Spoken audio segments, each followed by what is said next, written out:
일단은 이제 지난번 그 파월 의장이 FOMC에서 이제 요번에 0.75로 해서 세 차례 연속으로 이제 0.75를 올렸단 말이에요. 그러고서는 이제 반등을 할 줄 알았지. 근데 그 미국 그 중앙은행이 파월 의장의 의지가 완강한 거예요. 다시 말해서 올 연말 그 기준 금리 목표가 4.4%로 나오잖아요. 그러면 아직도 또 0.75를 올려야 된다는 얘기지. 그 다음에 이제 두 번 남았죠. FOMC가 11월 달에 하나 있고 12월 달에 있고, 그래서 11월 달에도 또 다시 0.75를 올리지 않을까 이렇게 예상을 하는 거예요. 그러니까 미국 경제도 그렇고 글로벌 경제 전체가 경기 둔화 정도지 이제 침체까지는 안 가지 않느냐 그랬는데, 계속해서 금리를 올려 버렸더니만 이제 그 달러가 초강세란 말이에요. 그러니까 신흥국은 가뜩이나 이제 이 외환 위기를 당할 우려가 되는 거죠. 우리나라도 그렇고. 그러니까 거기에서 일말의 기대를 걸었던 게 꺾여 버리는 거예요.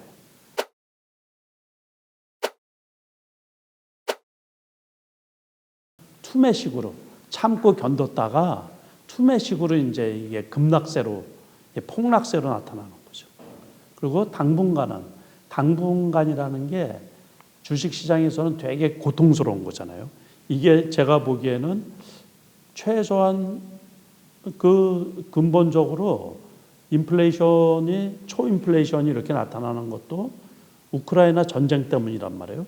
근데 그 요번에 그 우크라이나가 이제 러시아를 일부 지역에서 이렇게 격퇴를 시키고 하는데 푸틴이 동원령을 내렸단 말이에요. 그러니까 이 전쟁도 빨리 끝나기는 글렀다라는, 이제 틀렸구나 그 생각이 든단 말이에요. 그러니까 최소한 올겨울은 지나지 않을까 이제 그런 거예요. 그러니까 세계적으로 그 불확실성이 그 다 노출이 된 건데, 악재가 다 노출이 된 건데 그게 지속이 되는 거예요. 계속. 처음에 전쟁이 일어났을 때만 해도 금방 끝내겠다 싶었는데 이게 벌써 6개월이 지났단 말이에요. 그러니까 6개월이 뭐야? 그러니까는 연초에 벌어져 가지고, 그러니까 7, 8개월이 이제 지났는데도 아직도 끝날 게 안 보이는 거예요.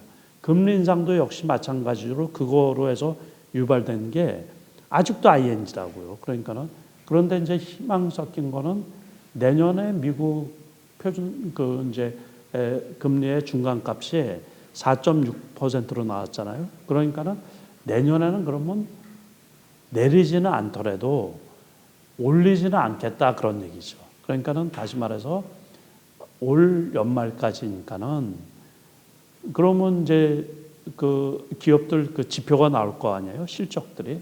그게 이제 갈수록 나쁘게 나오겠죠. 대충적으로. 지금 진행되고 있으니까는. 그러면서 미국, 그 중국 같은 경우는 또 이제 이 코로나 봉쇄 정책을 아직 그렇게 완화시킨든가 해제해야 되겠다는 시그널이 없단 말이에요. 그러니까 중국 같은 경우도 글로벌 경제에 영향을 미치는, 막대한 영향을 미치는데 거기도 계속해서 둔화되고 있고, 또 거기 부동산 같은 경우는 좀 심각한 상태고, 뭐 이러다 보니까는 아무튼 이제 이 투자자 입장에서 저 역시 마찬가지였거든요. 그러니까 지난번에 미국 금리 인상하고서 그게 이제 마지막이면서 좀 반등을 하지 않을까 이렇게 조금 봤는데, 거기에서 이제 미국 자체 나스닥이나 이제 다우지수가 급락을 하다 보니까는 아예 안 되겠다 싶은 거예요. 당분간. 저도 그래서 그날 그걸 보고서 미국장을 보고서 그냥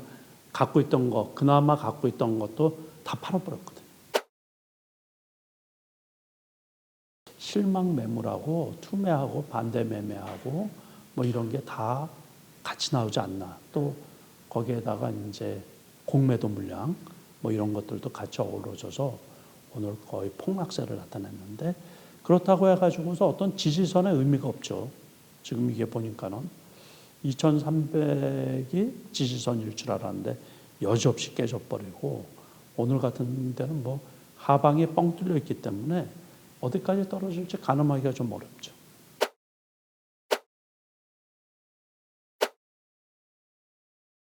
투매가 나오고 이제 분위기 오늘 떨어질 때 느낌은 금융위기 때 있잖아요. 그때 분위기하고 똑같아요.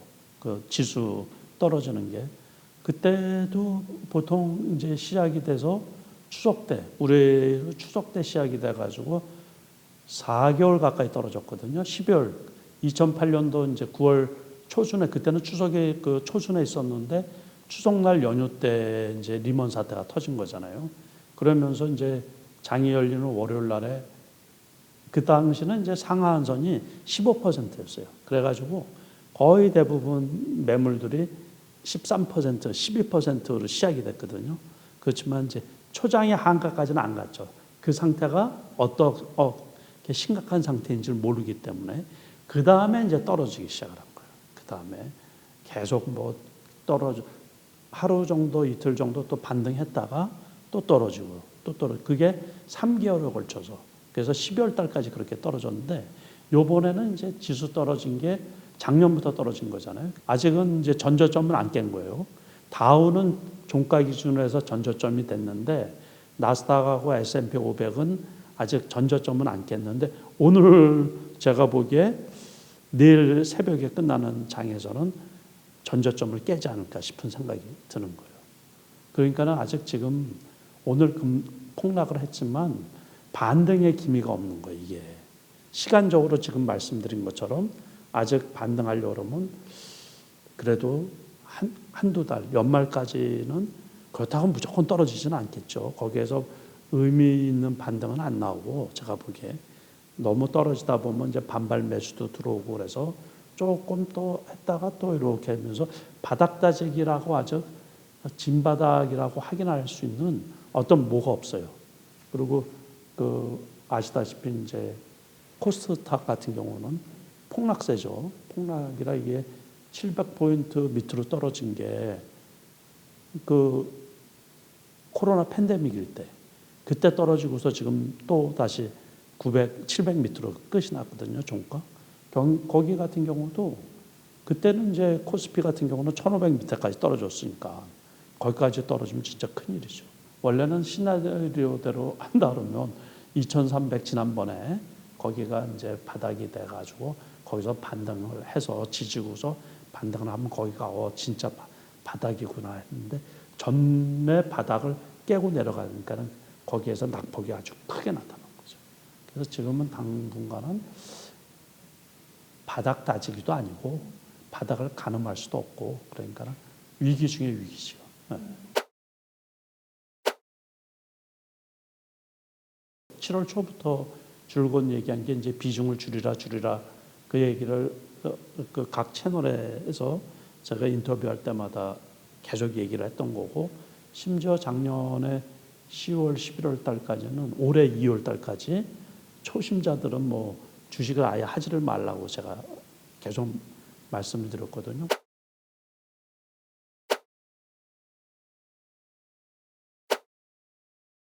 (12월, 11월, 12월) 달에 그 FOMC 그 결과에 따라서 이제 너무 많이 떨어졌으니까 어느 정도 조금 대반등은 일어날 수 있지 않을까 싶은 거예요. 11월, 12월로 가면 그러니까 그 동안에 많이 떨어진 것도 있고 금리 문제도 이제 웬만큼 올릴 만큼 올리고 그랬으면 근데 이제 그 다음에 나오는 게 이제 기업 실적들이 나쁘게 나오겠죠. 그러면서 또 한번 종목에 따라서 이제 출렁거릴 수도 있고 그런데 그때도 지수가 많이 떨어지고 그랬는데 실적이 좋게 나오는 기업들은 이렇게 이제 반등이 나올 수도 있겠죠. 그런데 그때가 되면은 제가 생각하기에 지수는 이제 바닥을 웬만큼 보이지 않을까. 바닥 잡기를. 그래서 대반등이 조금은 일어날 것 같아요. 그러니까 만약에 코스피 기준으로 해서 지수가 미국 나스닥이 중요한 거거든요. 그러니까 미국 나스닥이 이제 잘 하락세를 멈추고 어떤 반등을 보이면 거기에 맞춰서 코스피도 이제 바닥 다지기를 바닥 잡기를 할 수 있지 않을까. 그런데 아직 이제 시간적으로 조금 남다 보니까는 아직까지는 그 바닥이 어디라고 이렇게 예측하기가 쉽지가 않다 그런 얘기죠. 거의 추세 하락이거든요. 대자 하락이고 그러니까는 근데 원래 그 끝 무렵도 끝무렵도 좀 어렵죠. 그러니까 여기에서 의미 있는 지금 확 역전해서 이렇게 확 CPI 지수 같은 경우도 근원적으로 저기 이 고물가를 제공을 한 그 원인들이 있잖아요. 그러니까는 물론 이제 그 유동성이 많이 풀린 게 하나가 있고 두 번째로 이제 직격탄을 한 게 우크라이나 전쟁이란 말이에요. 그러니까 두 개가 다 동시에 해결이 되면 주가는 급등을 하겠죠. 그런데 지금 이제 어쨌든 경기 침체로 들어간다고 하니까는 유가도 떨어지잖아요. 그러면서 이제 물가는 어느 정도 좀 떨어지긴 떨어지는데 근본적으로 아무튼 저 전쟁이 끝나야지 제가 보기에는 그래야지 기본적으로 물가가 좀 잡히지 않을까 싶은 거예요.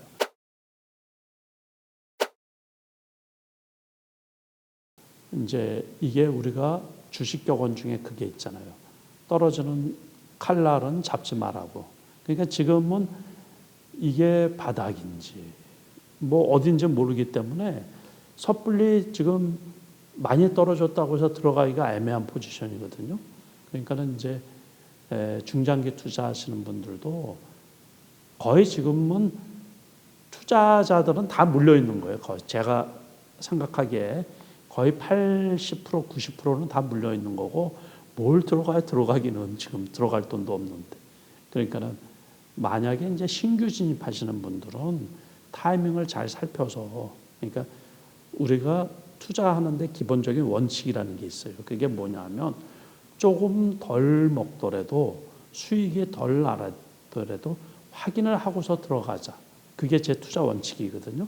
그렇기 때문에 지금 상태에서 들어가는 거는 기회는 맞아요. 기회는 맞는데 이제 그래도 조심스럽다는 얘기죠. 이제 두 가지 방법이죠. 이게 경기가 침체되면서 지금도 이제 나오는 게 한계 기업들이에요. 한계. 그러니까 어떤 종목에 물려 있느냐에 따라서 틀리는 거죠. 그러니까는 개별 종목에 물려 있을 때는 재무적인 리스크가 없나 일단 그것부터 확인을 해야지 되죠. 그래서 재무적인 리스크가 있다 그러면 손실이 많이 난 상태에서도 손절을 해야지 되는 거고 또는 신용으로 샀다든가 뭐 이런 경우는 반대 매매도 나가고 그러니까 그럴 때는 어쩔 수 없이 손절을 해야지 되는 거고 너무 아깝고 속상하고 그러면 안 봐. 그리고 버틸 수 있는 사람들 이런 경우는 뭐 버텨야죠. 뭐 그걸 어쩔 수 없죠. 회사는 괜찮고 나중에 회사가 건실하고 그런 경우 또 이제 성장 동력을 잃지 않는 회사 이런 경우는 버티는 수밖에 없죠. 그러고서 다른 거는 이제 갈아탄다든가 이런 경우는 똑같이 리스크가 있어요. 그러니까 자기가 그 회사를 믿지 못할 정도면은 그냥 손절을 해야지 되는 거고 회사를 믿고서 산 장기 투자자들 같은 경우는 그런 경우는 이제 그냥 버티는 수밖에 없죠. 그것도 애매하죠. 그러니까 지수 ETF에 투자를 한 경우는 버틸만도 하죠. 어쨌든 많이 떨어졌으니까. 그래서 길게 보면 뭐 1년까지 봐면 제가 보기에 내년 이맘때 정도 되면은 그래도 웬만큼 회복하지 않을까 싶거든요. 그래서 우리가 2008년도 금융위기를 왜 자꾸 언급을 하냐면 그때만 해도 그 사건이 터졌을 때 전대미문의 사건이라 그랬어요. 그래가지고 대처 방법이 이거는 몇 년이 지나야지 회복될 줄 모른다 그랬거든요. 근데 제가 그때 여러 인터뷰할 기회들이 좀 있고 그랬었는데 그 당시도 그때 제가 2년이면 회복된다 그랬어요. 2년 주식이.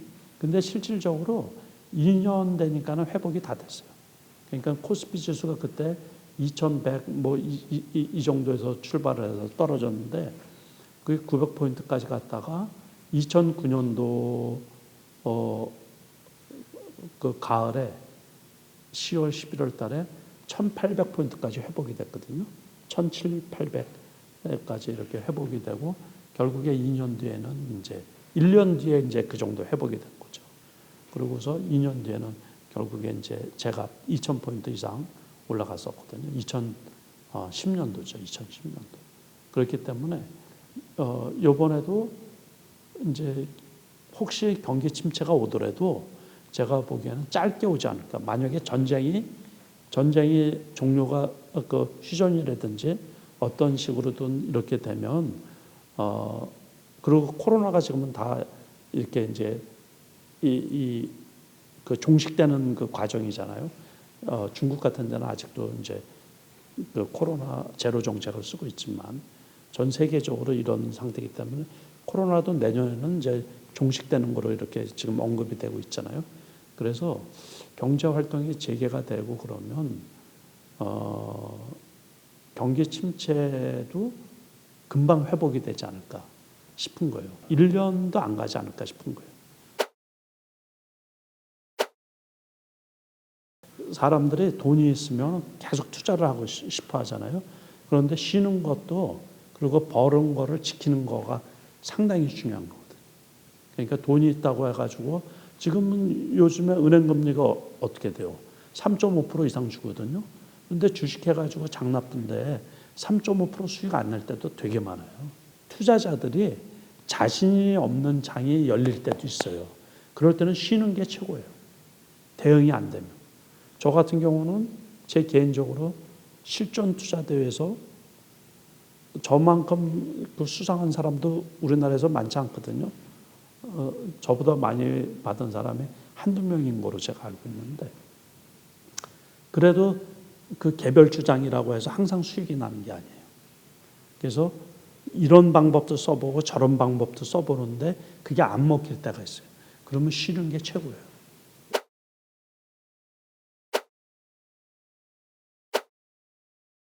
제가 지난번에도 말씀드렸지만 앞으로 그때도 2차 전지 관련주들이 대형주보다는 뭐라 그랬어요? 작은 회사들 중에서 많이 급등하는 게 나올 거라고 말씀을 드렸잖아요. 그 다음에도 금양이나 미래나노텍 뭐 이런 주식들이 상당히 많이 올라갔었거든요. 그 금양 같은 거는 아시다시피 10,000원 거래 정지 당한 다음에도 2만 원까지 올라갔으니까 배 이상 올라갔던 거고. 그러니까 앞으로도 그쪽이란 말이에요. 그러니까는 2차 전지 중에서 이제 다들 잘 아시다시피 전해질 뭐 그 양극재, 음극재, 전해질 분리막 있고 그러면 그거 또 원통형 배터리도 있고 폐건전지. 요번에 또 폐건전지 관련주들도 엄청 많이 올라갔잖아요. 그러니까는 어떤 기업들, 스몰 캡들 중에서도 공부들을 좀 많이 해놓으셨다가 오늘 같은 경우도 상당히 이렇게 급락했다가 급등하는 주식들도 있고 그러니까는 평상시에 이렇게 다 공부를 해두셨다가 저 기업들 나중에 좋겠는데 실질적으로 그 실력이 있고 매출이 잘 발생하는데 이게 떨어질 때 같이 떨어지잖아요. 그러니까 그런 주식들을 잘 기억했다가 이제 어느 정도 웬만큼 떨어지다가 안 떨어질 때 있거든요. 그럴 때 매수해 두면 되는 거죠. 펫배터리 같은 경우도 그 과하게 올라간 부분이 있는데 펫배터리 시장도 2025년만 해도 600조 시장이거든요. 그런데 거기에다가 지금 유럽에서는 그걸 법제화 시켜놨어요. 그러니까는 폐건전지에서 재활용으로 몇 퍼센트는 재활용 용품을 쓰게끔. 그러니까는 지구에 있는 그 환경 보호 차원에서 그러니까 자원은 제한적인데 그러니까 그 시장은 앞으로 계속해서 발전할 수 있는 시장이죠.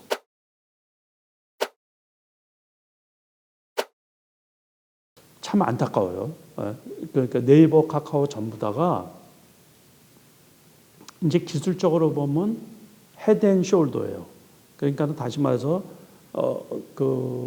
근데 많이 떨어졌어요. 그러다 보니까는 어제 같은 경우도 네이버가 지난주 금요일 날 같은 경우도 오히려 올라갔죠. 좀 20만 원은 안 깨지 않을까 이제 싶은데 너무 많이 떨어졌죠.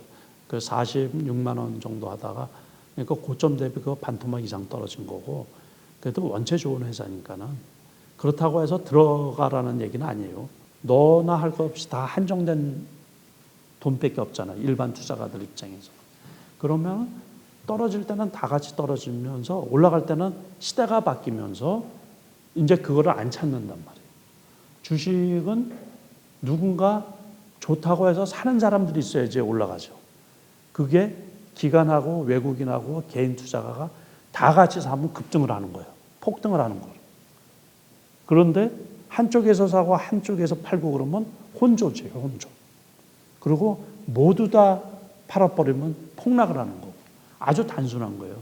그러니까 시대가 그거를 찾는 시대냐 그런 얘기. 그러면 안 올라갈 수 있죠. 그리고 이제 성장성에 과거에는 그게 성장하는 기업이었잖아요. 근데 지금은 성장성의 어떤 한계 이런 것들 이렇게 우리가 보이고 있잖아요. 그러니까 쉽게 말하면 이제 주식 시장은 유행도 좀 타거든요. 시대의 유행을 탄단 말이에요. 시대의 유행. 그러니까 산업의 패러다임이 바뀌면서 이제 지금도 각광을 받는. 지금은 기본적으로 어떤 시대요? 유동성이 축소되는 시대. 그 시대 때는 실적이 수반되고서 지금도 돈을 벌고 앞으로도 돈을 벌죠.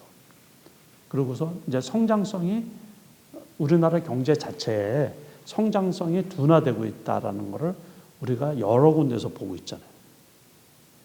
인구가 절대적으로 감소하고 있고 그러다 보니까. 그러니까 그럴 때는 투자를 섹터를 제한시켜야죠. 돈이 많을 때는 이 주식도 올라가고 저 주식도 올라가고 다 그렇게 올라간다. 그리고 그때는 비대면 시대잖아요. 그러니까는 그 혜택을 또 제일 많이 받던 거죠. 지금은 오픈되는 시대 아니에요. 그러다 보니까는 조금 선호도가 떨어지지 않을까. 이거 제가 작년 겨울에 벌써 얘기했던 거거든요.